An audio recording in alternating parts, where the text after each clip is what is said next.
All things continually lead back to serpents, dragons, fairies, Nephilim, and fallen angels. In the distance looms a mystical mountain. As Mike Heiser used to say, if it's in the Bible and it's weird, it's probably important. At its peak, a great fire burns, concealing the Prometheus lens. This development of this knowledge that's being talked about within the mystery schools. An ancient artifact said to reveal the hidden truth within a deliberately darkened world. There is a hidden history that's been deliberately obfuscated from the peoples of the world. Join us as we travel and explore the vast unknown. It's a hero's journey with dragons to slay, damsels to save, and innumerable treasures to hoard. Torches high. The Smithsonian, they caught wind of a giant skeleton. They would send their agents out to get it. But it takes courage to move forward, to move out of the shadows, out of the unreality that we think of as reality. We are all on the hero's journey. Mankind has been in contact with and influenced by extraterrestrials. Leave the sentient mound of bull feathers out of it. You know, look at it from a different perspective.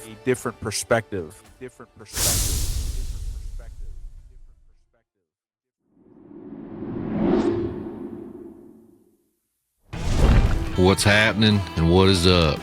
Hold out your glass because we're about to fill it up. Welcome to the Prometheus Lens podcast, and I have to show you my new toy. You've chosen wisely.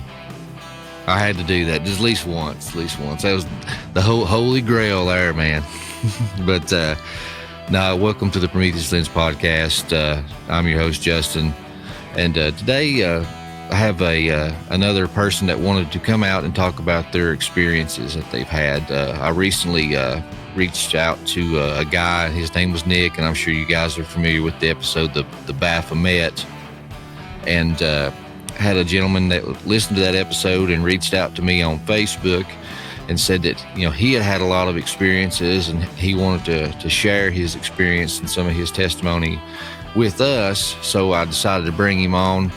And same thing for anybody watching or listening. You know, this is a journey for all. So anybody that has any kind of stories, testimony they want to share, feel free to reach out to me. Well, we'll sit down and have a conversation. But I'd like to welcome to the show Michael Sanders. Michael, thank you for reaching out, and welcome to the Prometheus Lens. And thank you for having me. Now, I appreciate you reaching out and wanting to share your story. For those that are unfamiliar, just give us a little bit of background, who you are, and just a little bit about your story. Just give us a little feel for you. Okay. Well, I can say that I'm from Ridgely, West Virginia. Background, you know, I was raised in a Pentecostal church growing up, Assemblies of God, you know, I don't know, pretty much grew up in an abusive household. If you're looking for personal background, it was, you know, I don't know. I've just, I work a lot. You know?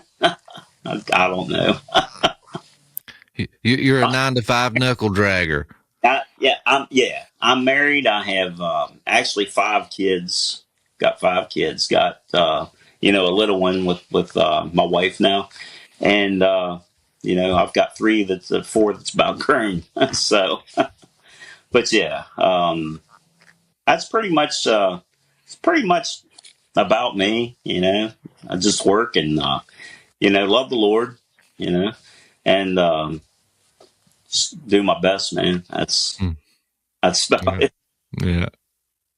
Well, I know you'd reached out to me, and the Baphomet story with Nick had caught your attention, and you said that you had some experiences. Would you like to just walk us through some of those? Yes. Yeah. I'll tell you, and I was trying to think of the dates and stuff, because a lot of these things are, you know, a little blurry, you know. But and I don't know if it has anything to do with it, but when I was growing up, of course, I mentioned, there was abuse in my home. It's basically from my stepfather, and he was into things, and talking about a guy that would take you to church, come home, and you'd see something else. So anyway, he was into some drugs and stuff, and I think that he actually passed away back in December of '92, and he was doing some weird stuff, and. But anyway, I started to notice things take place after he had passed, and crazy things going on in the house where we lived, and we're talking like stuff I didn't even believe in, but we're talking toilets slamming, doors closed. You could hear stuff. I'm just like, and I'm in denial, like, dude, that stuff's not true, and never really believed in it. Always afraid of it because, here I am like, dude. So was you a teenager, a kid? How old was you when this stuff was going on? 17 years old when this stuff started. It wasn't until after he passed away that we started noticing this stuff, And so anyway, I had no knowledge of anything but Ouija board, okay? I had a girlfriend at the time, and she come over to the house after we were moving out of this house. We were just getting out. My mom said, I can't live here. So anyway, we went over one night. She had this wild idea. Hey, I'm going to bring this board over. We'll find out what's going on. And I'm just like, whatever, I knew nothing about this stuff. And I only bring this up because I don't know if this has something to do with the things that followed. Okay. And so anyway, we get in the house after it's all cleared out, and we're in there, and she starts, the putting your hands, telling me how to do this stuff. So I'm putting my hands on this board, and she's asking it to spell out its name, So anyway, looking down, I'm just looking at her, and I think she told me, just be calm or something like that. And I'm just like, okay, so, there I am with my hands on the board. My thing, that little eye thing or whatever it is, because I'm not familiar with them, they started like moving. And so I looked at her and she looked at me, and I whispered, and I was going like this. I said, are you doing that? She said, no. And I let it go 2 more letters, and then I was out. I ran out the door. I can't even tell you if she said something about destroying it. I can't even tell you whatever happened to it, but she says I'll get rid of it. But anyway, that there was like something that I'd never experienced in my life. And so anyway, as time went on, I remember there were okay, I was.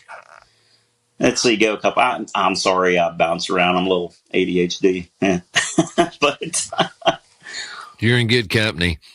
But later on, just going through life, I was drinking. Started drinking when I was about 15 years old. Just numbing stuff I didn't want to remember, and and things like that. Never really got into drugs until later in life, and that's another story. But yeah, here I was just, living life, go through school, get out of school, just working, jobs here and there, and, finally I get married, I think about 24 years old. I got married, had a kid stuff, and, eventually had, what would have been my 3rd baby. And, so anyway, my wife at that time, we're working a job together. We're working at a plant job together, and we were gone till like 3, 4 in the morning, and we take off in the afternoon. So yeah, we didn't see the kids hardly at all. And I remember we dropped them off at the babysitter on the way back, get them. And here's the other thing that, things started happening. We come home one night, and we picked the kids up, got them to bed. Everything's quiet, calm, we're just going to bed. And go to walk through the little hallway that was there in the room. And we had a big, like nightstand. It was I don't know, one of those old antique looking things, I guess, whatever to call them, but it was tall. And so anyway, we no sooner laid down. And here's the thing, because if it was me, I'd have been like, man, did I just see something? There was this thing, and I hate to swear, but I swear, this thing looked like it flew in here like a bat-looking thing. I'm going to say probably about 2 foot tall or more. Flew on top of that thing with wings and went like this and just perched. It looked like it perched. I'm laying down. We're both laying down. And I froze. And we're both looking at it. Like, I mean, I knew that she was looking at it. She saw it too. So you both seen it. This wasn't just something you saw. Yeah, right.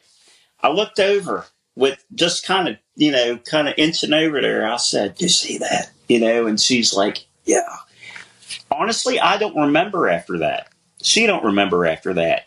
We were just so, I think we were so froze. We just eventually fell asleep that way. None of us wanted to move. Now, here's the thing. In the morning, I go, get up out of bed, go about my day, walk through the hallway, just probably about this long, black snake on the floor, dead. Like, dude, where'd the snake come from? Okay, that was wild. Like, never in my life have I had anything ever experienced like that. And honestly, I think we may have talked about it briefly and never more again. For some reason, it just kind of left my mind. It left her mind. Yeah, that's strange. Like, like LA talks about, like with UFOs, like the brain fog. Yeah. It's like something like that would be noteworthy at breakfast the next morning. Yeah. And I'm like, looking back, I'm like, why did we not ever talk about that? Like, it didn't bother me from then, but I didn't start even thinking about that incident that took place until, here probably roughly 5-7 years ago, maybe. And, but yeah, she still has memory of that, but there's no recollection of no details. Yeah, nothing else. But I did not know what that thing was. All I know is I froze. She froze, and we woke. That was it. That was it. And but here's the other thing that kind of got me thinking about that very first instance and everything that had happened. That I couldn't explain. Later on in life, of course, we've been divorced since 2012. Okay.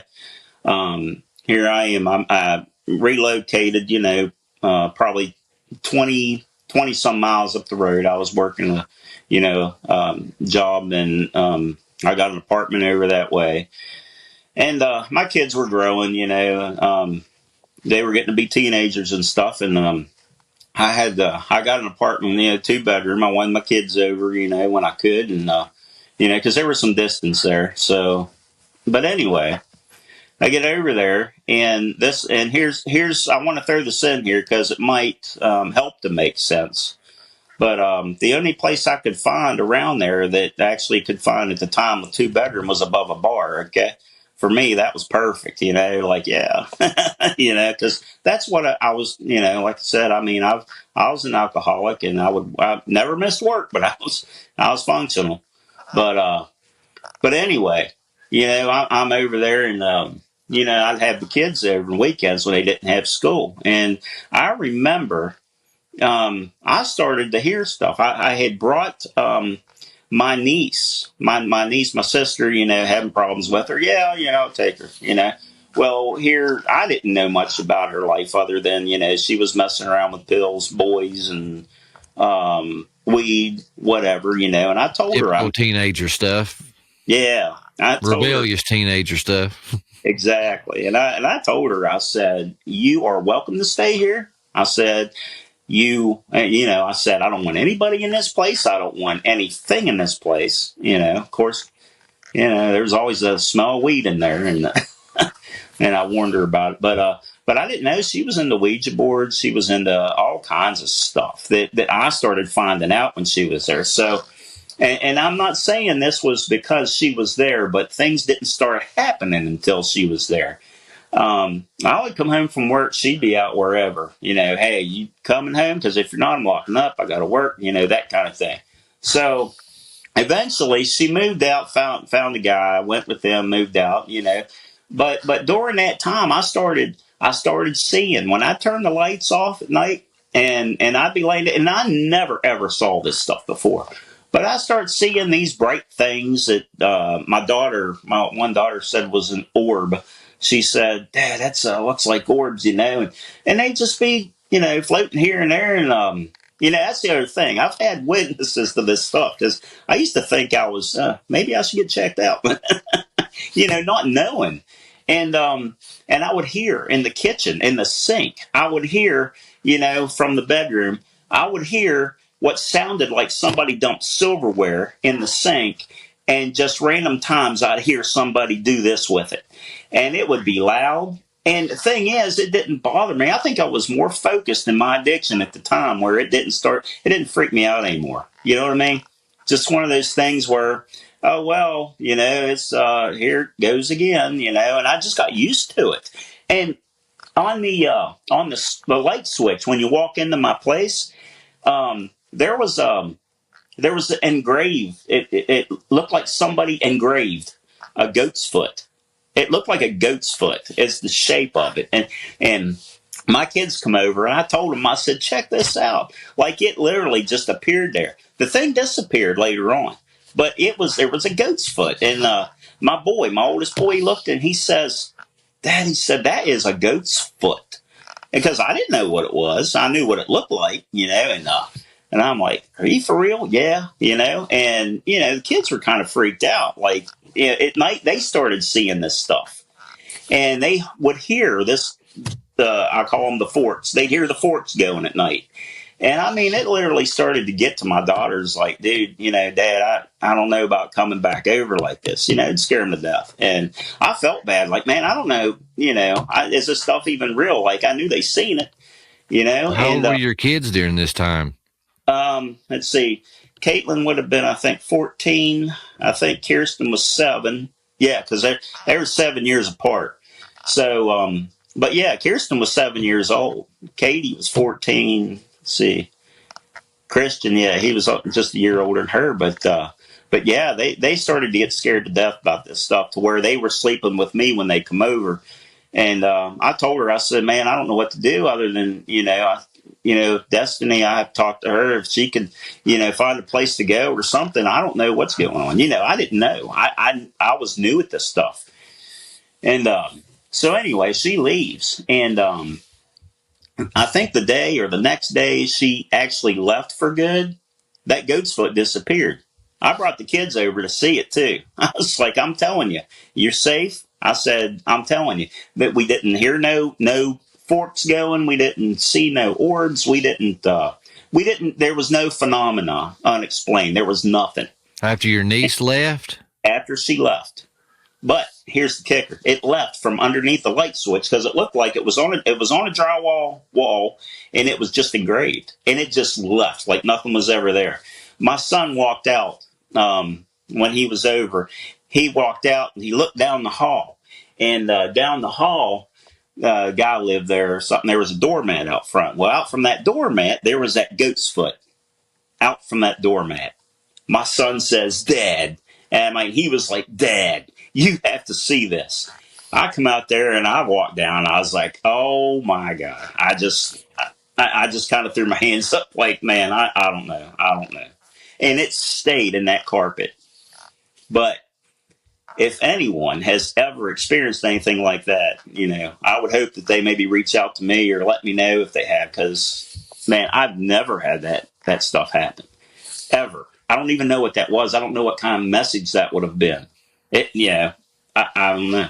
And that's just wild, because it's like a combination of things kind of pop in my head, because, like, for one, Bo Kennedy, my buddy Bo from the Bump podcast, his teenage daughter got into witchcraft.